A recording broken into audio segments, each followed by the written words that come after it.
Assalamualaikum warahmatullahi wabarakatuh. Sini saya Salisa Putri akan menyampaikan materi pertama yang akan membahas tentang pengertian ilmu pengetahuan sosial. IPS yang juga dikenal dengan nama Social Studies adalah kajian mengenai manusia dengan segala aspeknya dalam sistem kehidupan masyarakat. IPS mengkaji bagaimana hubungan manusia dengan sesamanya di lingkungan sendiri, dengan tetangga yang dekat sampai jauh. IPS juga mengkaji bagaimana manusia bergerak dan memenuhi kebutuhan hidupnya. Dengan demikian, IPS mengkaji tentang keseluruhan kegiatan manusia, kompleksitas kehidupan yang akan dihadapi siswa nantinya, bukan hanya akibat tuntunan perkembangan ilmu dan teknologi saja, melainkan juga kompleksitas kemajemukan masyarakat Indonesia. Oleh karena itu, IPS mengembangkan pengetahuan dan keterampilan yang berhubungan dengan manusia dan juga tindakan-tindakan yang empati yang melahirkan pengetahuan tersebut. Sebutan ilmu pengetahuan sosial sebagai mata pelajaran dalam dunia pendidikan dasar dan menengah di negara kita secara historis muncul bersamaan dengan diberlakukannya kurikulum SD, SMP, dan SMA tahun 1975. IPS memiliki kekhasan dibandingkan dengan mata pelajaran lain. Sebagai pendidikan disiplin ilmu, yakni kajian yang bersifat terpadu, interdisipliner, multidimensional, bahkan cross-disipliner.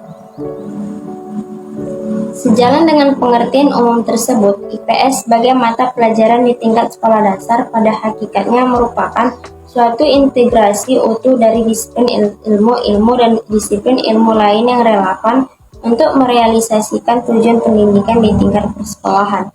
Implikasinya, berbagai tradisi dalam ilmu sosial termasuk konsep, struktur, cara kerja, ilmuwan sosial, aspek metode, maupun aspek nilai yang dikembangkan dalam ilmu-ilmu sosial, dikemas secara psikologi, pedagogis, dan sosial budaya untuk kepentingan pendidikan. Berdasarkan perspektif di atas, secara umum IPS dapat dimaknai sebagai seleksi dari struktur disiplin akademik ilmu-ilmu sosial yang diorganisasikan dan disajikan secara ilmiah dan psikologis untuk mewujudkan tujuan pendidikan dalam kerangka pencapaian tujuan pendidikan nasional yang berdasarkan Pancasila. Pengertian umum ini mengimplikasikan adanya penyederhanaan, adaptasi, seleksi, dan modifikasi dari berbagai disiplin akademis ilmu-ilmu sosial. Adapun pengertian IPS di Indonesia dikemukakan oleh beberapa ahli pendidikan dan IPS diantaranya. Yang pertama, Noel Jono Djokroedikarjo mengemukakan bahwa IPS adalah perwujudan dari suatu pendekatan interdisipliner dari ilmu sosial.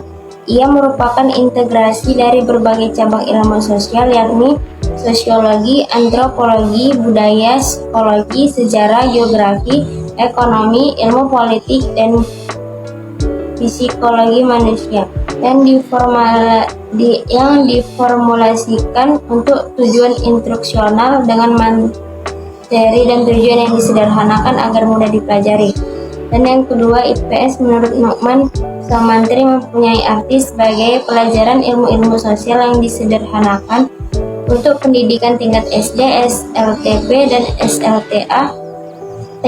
Penyederhanaan mengandung arti yang pertama, menurunkan tingkat kesukaran ilmu-ilmu sosial yang biasanya dipelajari di universitas menjadi pelajaran yang sesuai dengan kematangan berpikir para siswa-siswi sekolah dasar dan lanjutan.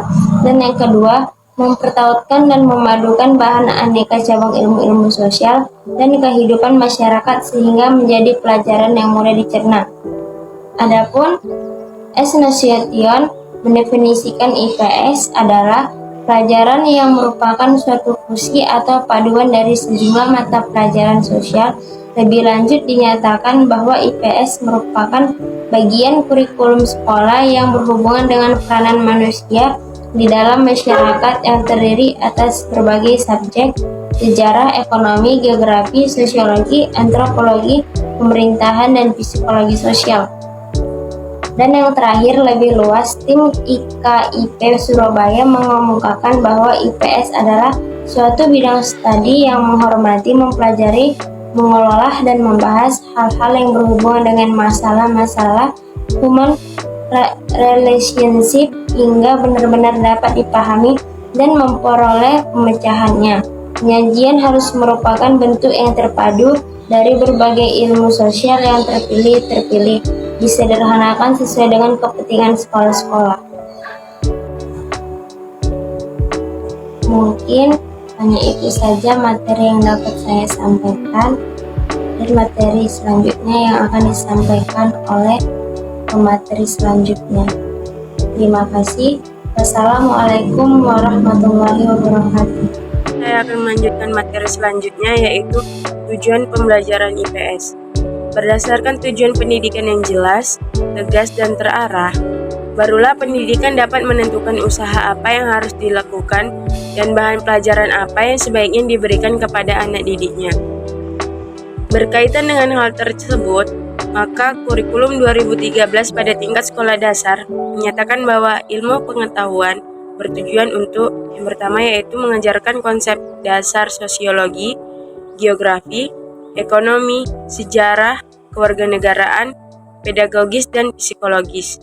Yang kedua itu mengembangkan kemampuan berpikir kritis dan kreatif, inquiry, memecahkan masalah, dan keterampilan sosial. Ketiga, membangun komitmen dan kesadaran terhadap nilai-nilai sosial dan kemanusiaan.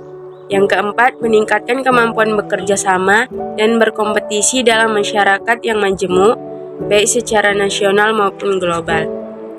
Tujuan pendidikan ilmu pengetahuan sosial juga secara konsep luas harus dilihat dari beberapa istilah yang digunakan di negara asalnya, yaitu social studies. Jika pendidikan IPS dipandang sebagai social studies, maka pendidikan IPS bertujuan untuk mengkaji masalah-masalah sosial pada umumnya dan kehidupan manusia pada khususnya. Dengan begitu, peserta didik memiliki pengetahuan yang logis, lengkap, dan objektif yang didukung dengan informasi dan fakta yang terjadi sehingga peserta didik mampu mengambil keputusan dengan tepatnya. Sekian materi yang saya bawakan, selanjutnya akan dilanjutkan oleh pemateri berikutnya. Setelah di sini saya akan melanjutkan materi ketiga, yaitu ruang lingkup pembelajaran IPS. Secara mendasar, pembelajaran IPS berkenaan dengan kehidupan manusia yang melibatkan segala tingkah laku dan kebutuhannya. IPS berkenaan dengan cara manusia memanusiakan kebutuhannya, baik kebutuhan untuk memenuhi materi, budaya, kejiwaannya, memanfaatkan sumber daya yang ada di permukaan bumi ini, mengatur kesejahteraan dan pemerintah maupun kebutuhan lainnya dalam rangka mempertahankan kehidupan masyarakat manusia. Singkatnya, IPS mempelajari, menelaah, dan mengkaji sistem kehidupan manusia di permukaan bumi ini dalam konteks sosialnya atau manusia sebagai anggota masyarakat. Dengan pertimbangan bahwa manusia dalam konteks sosial demikian luas, pengajaran IPS pada jenjang pendidikan harus dibatasi sesuai dengan kemampuan peserta didik tiap jenjangnya. Sehingga ruang lingkup pengajaran IPS pada jenjang pendidikan dasar berbeda dengan jenjang pendidikan menengah dan pendidikan tinggi pada jenjang pendidikan dasar.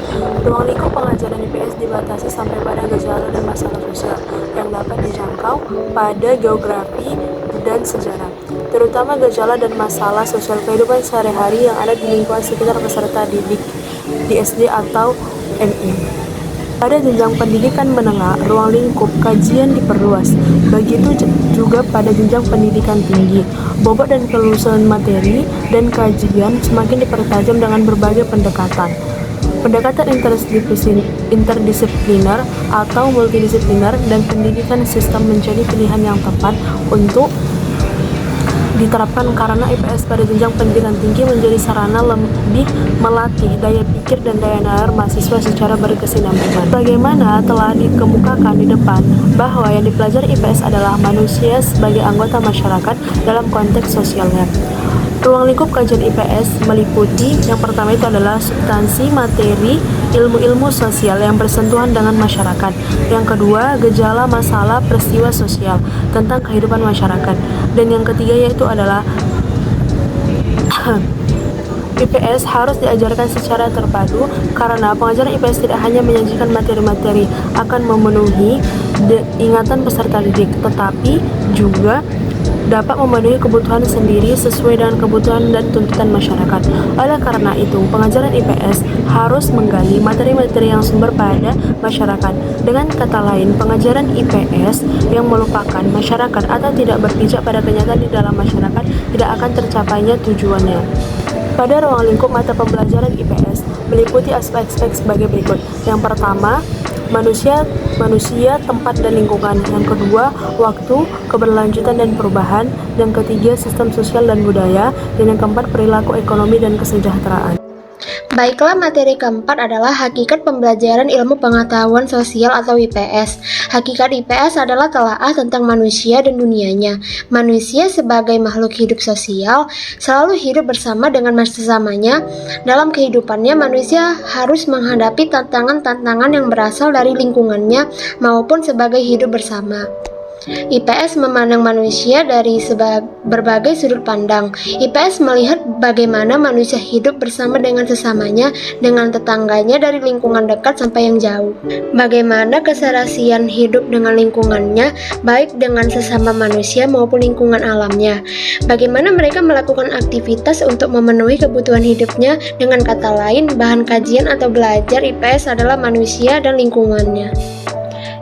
IPS di tingkat persekolahan itu sendiri mempunyai perbedaan makna disesuaikan dengan karakteristik dan kebutuhan peserta didik, khususnya antara IPS untuk SD, SMP, SMA, dan untuk perguruan tinggi. Dalam kurikulum 1975, pendidikan ilmu sosial kemudian ditetapkan dengan nama ilmu pengetahuan sosial atau IPS. IPS merupakan sebuah mata pelajaran yang dipelajari dari tingkat pendidikan dasar sampai dengan perguruan tinggi pada jurusan atau program studi tertentu.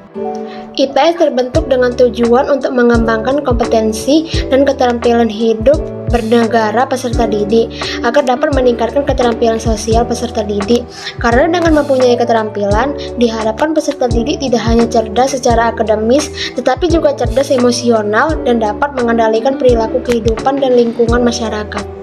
IPS merupakan suatu program pendidikan dan bukan subdisiplin ilmu tersendiri, sehingga tidak akan ditemukan baik dalam nomenklatur filsafat ilmu, disiplin ilmu sosial, maupun ilmu pendidikan sosial Science Education Council dan National Council for Social Studies menyebut IPS sebagai Social Science Education dan Social Studies. Dengan kata lain, IPS mengikuti cara pandang yang bersifat terpadu dari sejumlah mata pelajaran seperti geografi, ekonomi, ilmu politik, ilmu hukum, sejarah, antropologi, psikologi, sosiologi, dan sebagainya.